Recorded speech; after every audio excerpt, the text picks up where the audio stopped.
Assalamualaikum warahmatullahi wabarakatuh. Nama saya Amala Alvina Rahma, NIM 24. Di sini saya akan meneruskan penjelasan dari teman saya sebelumnya.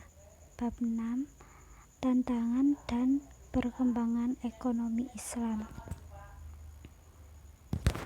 Perkembangan perekonomian umat. Perkembangan perekonomian umat merupakan persoalan besar yang dihadapi umat dewasa ini, dan sesungguhnya pemecahannya hanya dapat dilakukan oleh umat Islam itu sendiri dengan cara kembali kepada aturan-aturan Allah. Di antaranya dengan menanamkan sifat wirausaha bagi setiap individu umat, membangun kemitraan atau jejaring yang kuat dengan berbagai pihak, terutama dengan sesama muslim, membuat kebijakan-kebijakan yang lebih memihak kepada pertumbuhan ekonomi umat, dengan cara mensupport secara moral maupun material yang bersumber dari dana zakat, menjalankan transaksi dan perilaku ekonomi sesuai dengan aturan-aturan dan ajaran Islam. Permasalahan lembaga ekonomi dan keuangan Islam di Indonesia. 1. Tingkat kekafahan operasional lembaga ekonomi dan keuangan syariah atau LEKS dalam mengimplementasikan prinsip-prinsip syariah Islam yang masih relatif rendah. 2. Edukasi dan sosialisasi ekonomi syariah yang belum optimal. 3. Penciptaan entrepreneur pelaku ekonomi syariah. 4. Keterbatasan jaringan bisnis industri lembaga ekonomi dan keuangan syariah. 5. Image masyarakat bahwa perbankan syariah lebih mahal dari bank konvensional. 6.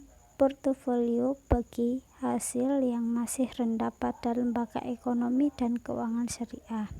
7. Sinkronisasi dan integrasi fungsi, struktur, dan hubungan DSN, DPS, BI, OJK, dan pemerintah maupun institusi terkait lain yang belum optimal. 8. Riset dan development yang belum menjadi tumpuan dalam pengembangan dan akselerasi ekonomi Islam yang berbasis potensi ekonomi.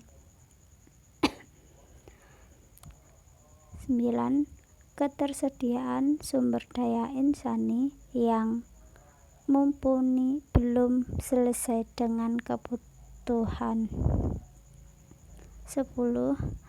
Keberpihakan pemerintah dalam pengembangan dan implementasi ekonomi syariah dalam rangka mendukung pembangunan perekonomian.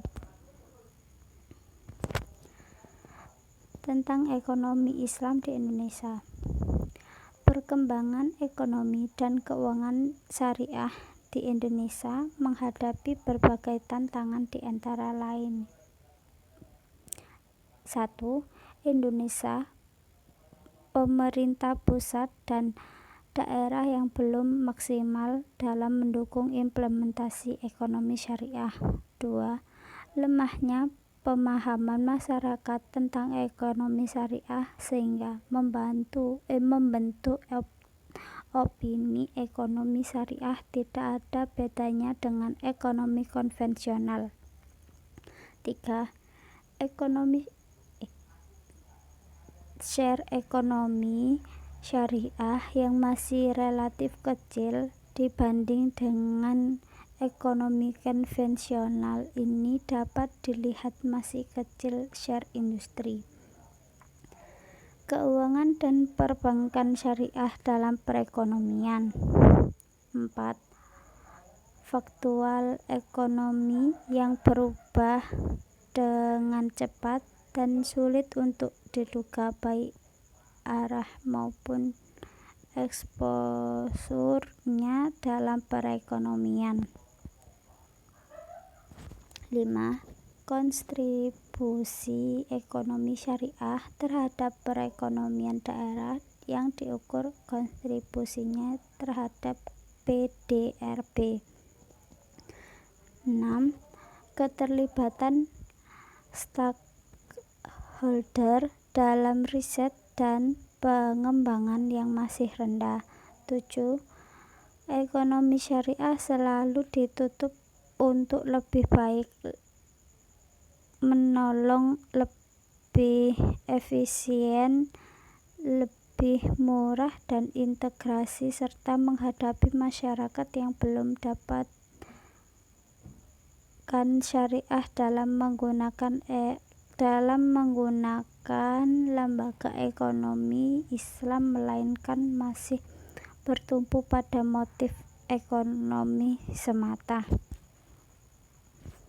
Cukup sekian dari kelompok kami. Wassalamualaikum warahmatullahi wabarakatuh.